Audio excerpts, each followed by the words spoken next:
One of the things that I want to see happening is the integration of services amongst the departments. Why is it so important for a government to have these services and for smart and intelligent services to evolve in the country? Whether you are in province X or you're province Y, it means that we can guarantee a consistent level of service, consistent level of implementation of that technology. I'm particularly quite excited about what's happening in the world of AI. We will have a free and good South Africa, where people have services, where people have access to water and electricity, and also the municipalities can be able to collect the revenue.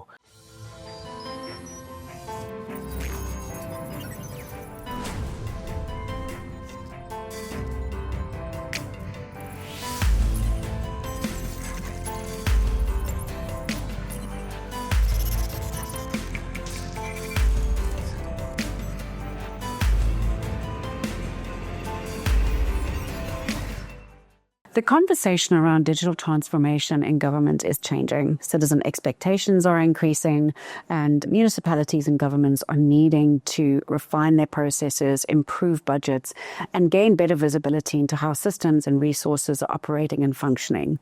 Into this conversation steps Vodacom Business, where they are talking about innovative ways of using technology such as artificial intelligence, the Internet of Things, machine learning and automation to transform these services, not just as a sweeping overarching change, but in a modular way that allows for incremental change that delivers best practice so that citizens and government alike can benefit from digital and technology. Today we are sitting with Vodacom Business to find out more about how they're using their technologies and expertise to change this narrative and story. This episode of ITWeb Business TV is going to be really, really interesting because we're here with two amazing people from Vodacom Business, and they're going to be talking about how the transformation of government services is now a critical and urgent priority, and some of the ways in which this is being done and can be done to change the shape of digital and citizen services in South Africa. So I'm going to start with you, Mr. M.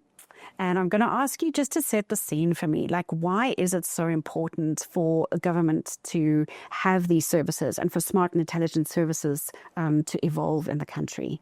Morning, Thames. Thank you for having us. My name is Mayekiso. I'm the Sales Transformation Executive at Vodacom Business.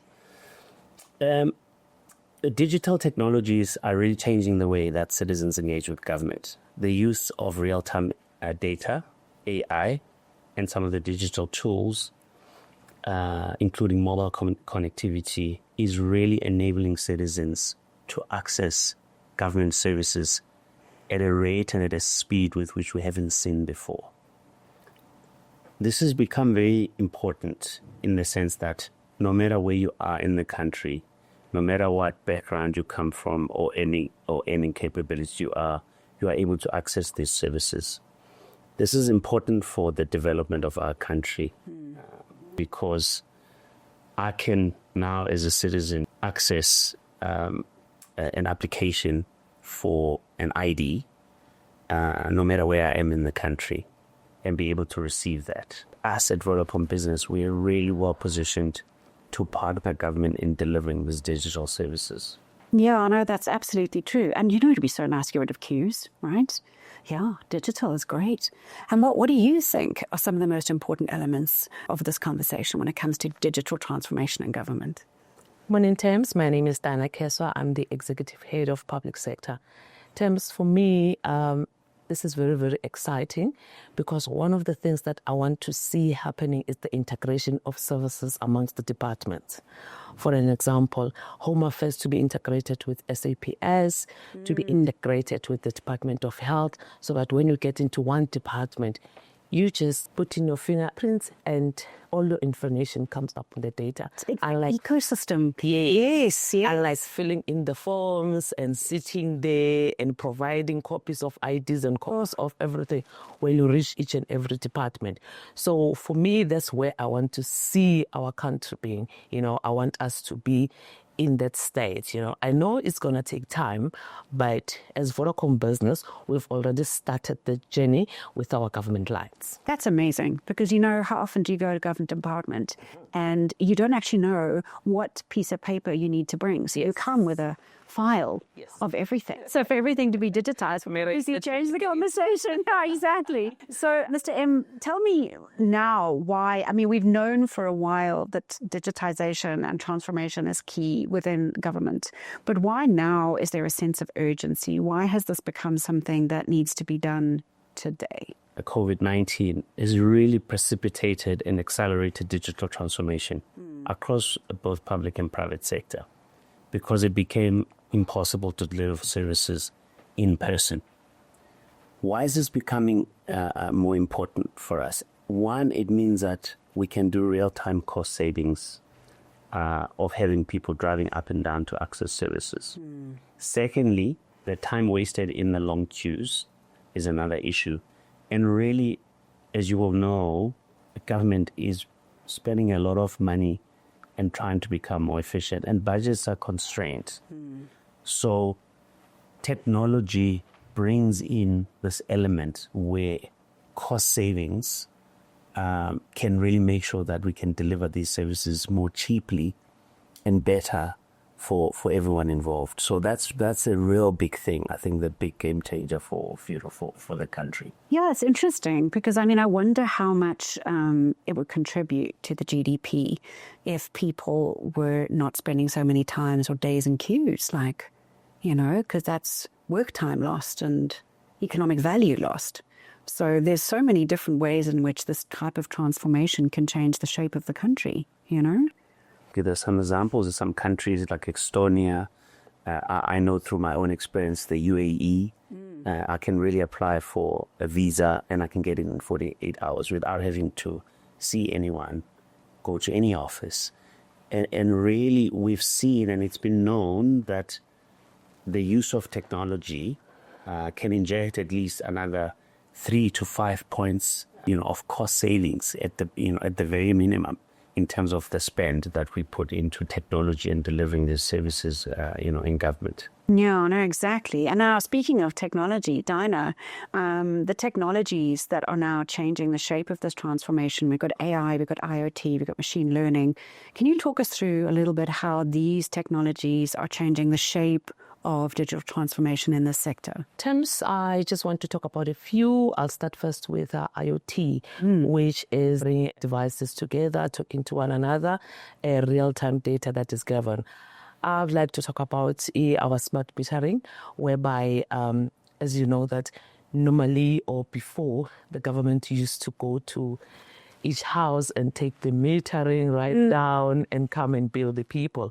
But now things are happening simultaneously, whereby the systems are connected. They can see your usage. They can see if you are not loading, if you have breached this properly, which can help them also with the revenue enhancement. We know that our municipalities are owing government a lot of money, which is they're owing Eskom a lot of money. So Vodacom, we are trying to make sure that we assist the government in collecting the revenue for Eskom and also for government, by providing those smart meterings and other means of connectivity with our electricity and water management. That's amazing. So, that's only just like one tiny application of IoT, What are some of the other applications that you guys have done that have shown remarkable results or that you are investing in now that have immense potential? Like I know that you've mentioned that you're working with the SAPS to institute some really interesting projects. We have developed an app that is called SAPS Smart Application. Okay. That app is for the community. So that app is reporting real things that are happening in the community. You can do it as anonymous. You can provide them with a name. It all depends what you want to do. So in most areas, as you know, more especially in township, our police doesn't have police vans to come to the scenes or see what is happening. So they use the community to assist them in combating crime, in showing them that there's a problem here.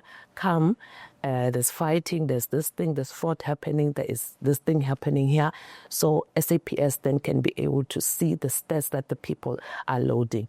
I know we've got 082 911 or whatever we call it, but sometimes you stand in long queues, people not responding to that.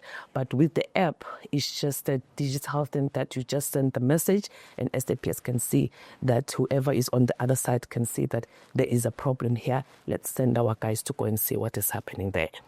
SAPS got a very big return on investment on that because of, they said it saved them money, it saved them also the police roaming around, not knowing where to go to.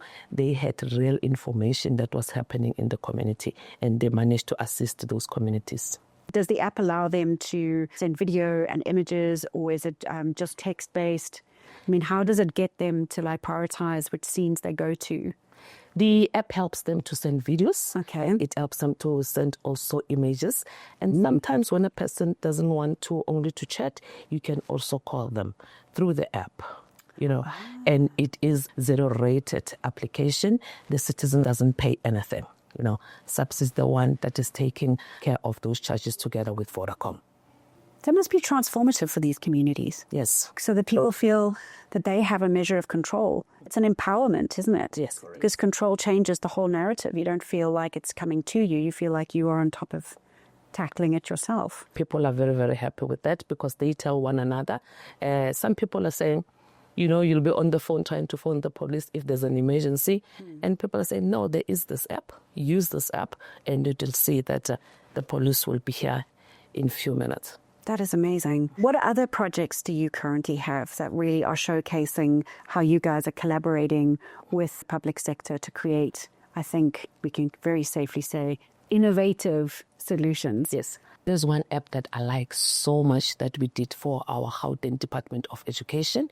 It's called e-application. So the problem with Gauteng that they had is that they couldn't budget properly for the students will be starting school in that year. Because as you know, that Gauteng is a hub for South Africa, whereby everybody comes from different provinces to come to Gauteng for a better life, better economy, for jobs and all of that. So people just bring the kids, drop them at the school in January without being registered, so that department was having a problem in doing the budget. So they came to Vodacom and said, Vodacom, how can you help us with this? We provided them with the e-portal registration, which just opened now. I think it was on the 28th for grade 1s and grade 8. And we register, and when you register, you provide them with 3 addresses, and they place you at the nearest address, that where you stay or where you work. So at least that by the end of the year, before the schools begin, the department knows that these are so many students that we are expecting, and this is the budget that we have set aside for the students. So it becomes easy for them to do their budgeting. I know that the app, sometimes some parents are not happy with the app because they place them where they don't want to be placed. But unfortunately, it also helps the school not to place lots of kids in one school. They've got a budget of saying only 60 students will be in the school, only 60 will be in that school. So, as parents, we want this school, we don't want that school, but the department says, we still have space here. This is full, we can't place you here. So, but it has become a success. I think we've been doing it for 4 to 5 years in a row, and it has been a very, very successful exercise that they've been doing. That's amazing. Do you have any exciting numbers you can share in terms of how it has transformed? I mean, obviously you can't share the deep dark secrets, but any numbers that show how it has changed parents getting in, how schools now have a greater visibility into how many kids they're teaching. I remember in one school in the south, in January, they found out that they are having it was, I think, 3,400 grade 1 students that are registered. And actually, their classes were only going to manage to take 2,500. And the rest, they didn't know what to do with them. The department had to bring the mobile classrooms. Hence, this application was put in place. so that they can know exactly the number of students. Remember, one of the things of government is that every child has the right to education. So they can't turn anyone back and say, this child must go and stay at home for this whole year. No, they have to accept everyone.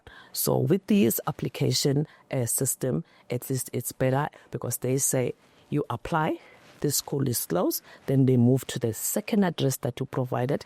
If that second address is full, they move you to the third one. In that case, at least they can be able to manage from their side of and also to budget properly for the schools. You guys have collaborated, I think is the best word, with government to create solutions that are relevant. Can you talk me through, and I'm going to start with you, Mr. M, and then I'm going to move across to you, Dinah. Can you talk me through how these partnerships need to be and the frame of these partnerships and why it's so important? Yeah. So these partnerships are so critical. In our case as Vodacom Business, we're quite fortunate. We've partnered with other global multinational companies like Microsoft, Huawei, AWS from our multi-cloud services perspective. We've also got subsidiary companies like Mezzanine and IoT. So we bring the best of these technologies to bear when we deliver the services to government. Whether you are in province X or you're province Y, it means that we can guarantee a consistent level of service, consistent level of implementation of that technology. I'm particularly quite excited about, what's happening in the world of AI. For example, we're now starting to see some use cases where, for example, with the use of AI, we can start to diminish what we see as fraud when it comes to things like invoices. We're starting to see how these AI assistants are helping, can help you whether you're a teacher or, whether you're a principal, for example, to help you, manage what's happening and, at your school. We're in for some exciting times, I think, from a technology perspective and in terms of how, these technologies come together, not just from us, but from our ecosystem of partners. That's really great. So you're bringing basically best of practice from a huge ecosystem of partners that all specialize in relevant technologies that can help government. From your side, Dinah, what do you feel are some of the core elements of collaboration here when it comes to extracting value from these initiatives? The value that we see in these initiatives is that government doesn't have to spend all the money that they used to spend before. For an example, I just want to talk about what Mncedisio spoke about, AI invoicing and billing. You know that we've got problems with our municipality bills. Residents will be complaining that municipality didn't pay me properly and all of that. So AI will be assisting us in capping that problem and assisting both of us, the municipality and Vodacom assisting the municipality and say, this is the right way to go. Let's use AI so that you can have accurate data that you can provide to your citizens. And one of the things that government is having a problem is trust from the people. We don't trust our government anymore. But now we say, how can we bring that back and say, people, the citizens, trust your government, trust the information that government is giving to you.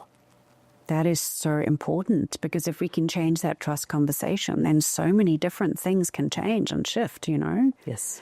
There are a couple of initiatives in addition to the ones you've already mentioned, yes, that really show how you've worked with government to create solutions that build on that trust. Can you give me some examples of others that you've worked on? We've got an app again, or a platform called Citizen Engagement. Okay. We used it at Ekurhuleni, but firstly where we used it at, it was at Oliver Tambo municipality in the Eastern Cape. That's where we first started rolling it out. So what does this app do is we've got it on Android and Apple. You can also download it if you stay in those areas.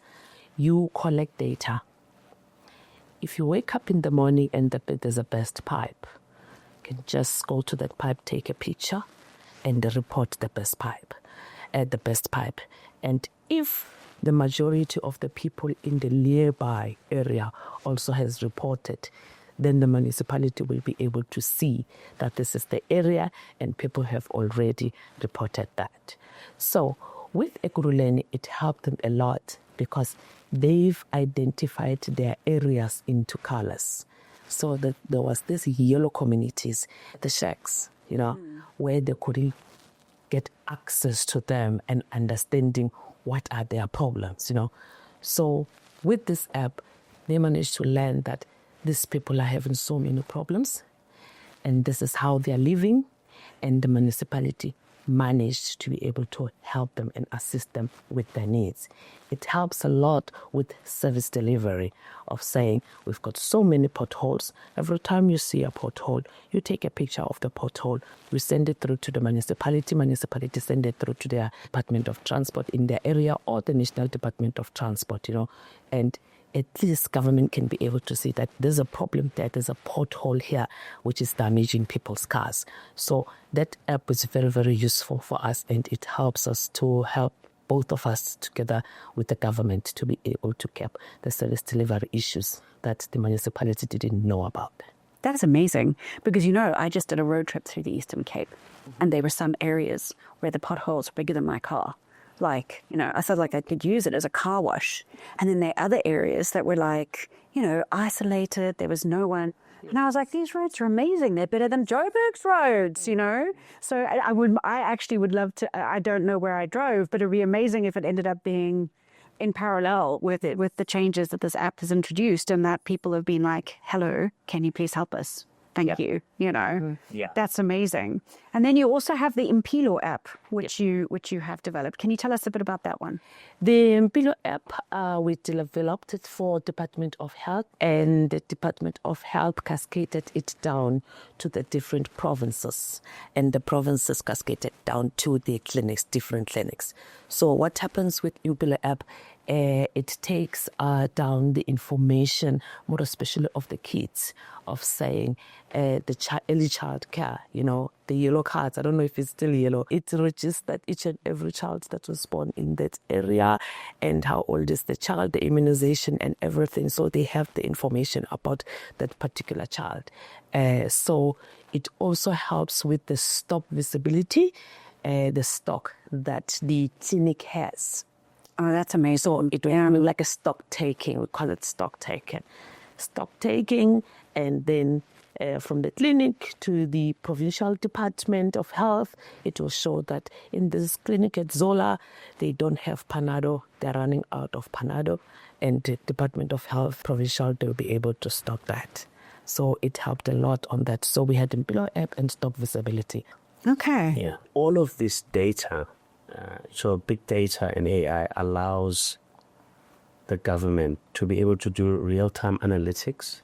It helps with budgeting. It helps with forecasting of what's going to happen. Now, all of this information can be shared by the relevant organs of the state. It just makes it so much easier to plan budgets for future financial years. And I think as we get more and more of this intelligence, it will just make it more efficient that we send a truck to go and fix a pothole where it's needed, as opposed to just hoping that, in that part of the province that, So this is great news. So the future is here. Yeah, it is. And there must be something in the water in the Eastern Cape, because you're like the fifth person I've spoken to in the last week who has and is doing amazing work from the Eastern Cape.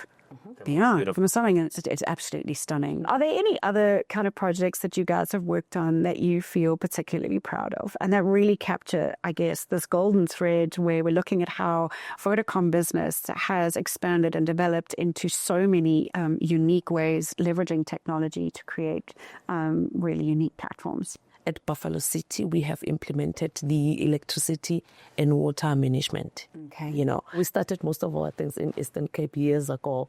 We started with the citizen engagement in Western Cape at OR Tambo Municipality. But after some few years, then we went to Buffalo City, whereby we went to this district municipality called Buffalo City, and we gave them their electricity smart metering and also the water meters. As you know, that in that area, there's a problem with water. So there's a problem with water, leak pipes, and sometimes when they wake up, there's no water, and the water was not flowing properly. It was because of the municipality didn't see the revenue from the citizens. most of the time people have just connected the spends themselves and not paying their monthly bills to the municipality. Yeah. So now, with our solution, now the municipality is able to collect the revenue from the citizens, because they can see if you're not paying. If you're not paying, they manage to switch it off. If you have breached it, they can see that you have breached it, and they go there and check and switch it off. So at least they can be able to collect the revenue directly from the citizens, and the municipality now have money. And so it can consistently upgrade and upgrade services. Other services. So because it's a district municipality, then it helps other small municipality that falls under Buffalo City to be able to do the same and be able to see money. I saw with the Auditor General's reports that Buffalo City didn't get a negative audit report this time. It was positive because of this system that we have installed for them. So we are saying if other municipalities can do the same, replicate what Buffalo City has done, we will have a free and good South Africa, where people have services, where people have access to water and electricity, and also the municipalities can be able to collect the revenue. The most important thing is, yes, we see that they owe Eskom, but unfortunately they can't collect the revenue. They don't have means of collecting revenue from the people. So we need to help them to be able to collect the revenue from the people. Yeah, and then it forms a circle of trust, which takes us back, I think, to the trust conversation. Yes.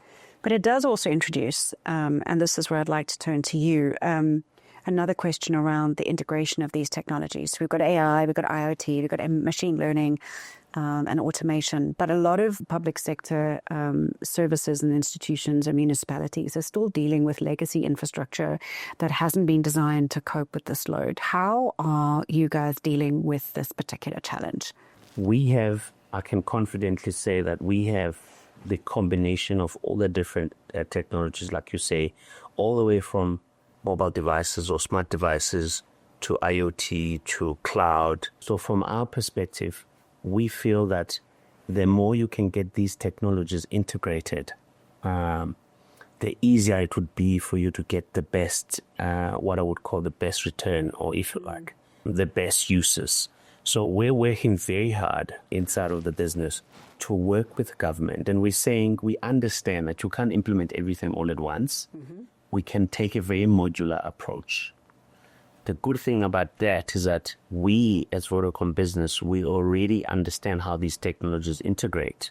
So we've already got built APIs to make sure that you can connect everything seamlessly.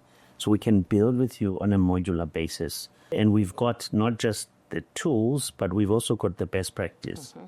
We really are inviting government to partner with us because we believe that we can help. We've got the amazing innovations and applications that are happening in a real lived way.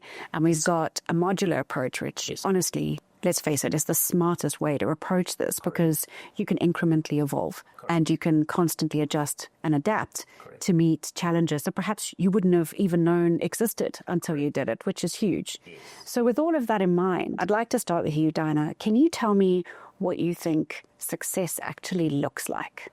What is the picture of success? 2 weeks ago, I was in China. And I saw technology at its best, And while I was there, I just said to myself, you know what?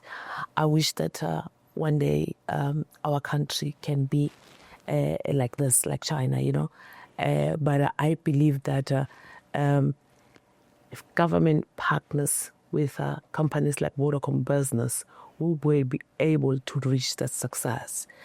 Every time, more especially during towards the voting, we talk about service delivery. What has the government done? We want to be a partner that we go with government and say we made them through to be able to be successful. We want to be a digital society. A society that does their things, simultaneously and simple, without lifting any finger or, struggling and all of those things. With these partnerships that we're having, we're thriving, we are signing with government, we are, the collaboration that we are doing with them, I am 100% sure that we will see success at the end of the day. That's amazing. So when people go to voting and they don't say, what is service delivery? They have an answer to that question. They can actually say, well, it's this. Yeah, this is what we have done for you. No, exactly. We know that there's crime in our country. And one of the things that we're trying in South Africa, more especially in Gauteng, is the body cams. Oh, yeah. Because we know that sometimes they say criminals have assaulted our police have assaulted criminals, then is the case and all of that. So our police will be having body cams on them. They will be having the dash cams in their cars. So we'll be able to see things in real time. We'll be having a real e-policing in our country. That's amazing. And that's going to go such a long way towards building trust. Honestly, that is amazing. And for yourself, Mr. M, what do you think success looks like? For me, I think success for us as South Africa is digital inclusion. No matter where you are in the country, you should be able to access our government services effectively and easily. Secondly, you can imagine in scenarios in terms of distant learning education, through the use of your smart device that's hopefully connected on the Vodacom network, you can access the syllabus, you can access your teachers, your lecturers, you can connect with your fellow a cohort of students. If you're in healthcare, if you're a mom, imagine if you're getting digital alerts on when you can go and vaccinate a newborn child. All of these technologies are game changers just in terms of what the possibilities are. The more I think we partner with public service in delivering these services, the more we have an empowered citizen, the more we have a citizen that can access the services, the better our economy is going to grow, because everyone can participate free in our digital transformation. And for me, that's true freedom. You're absolutely right.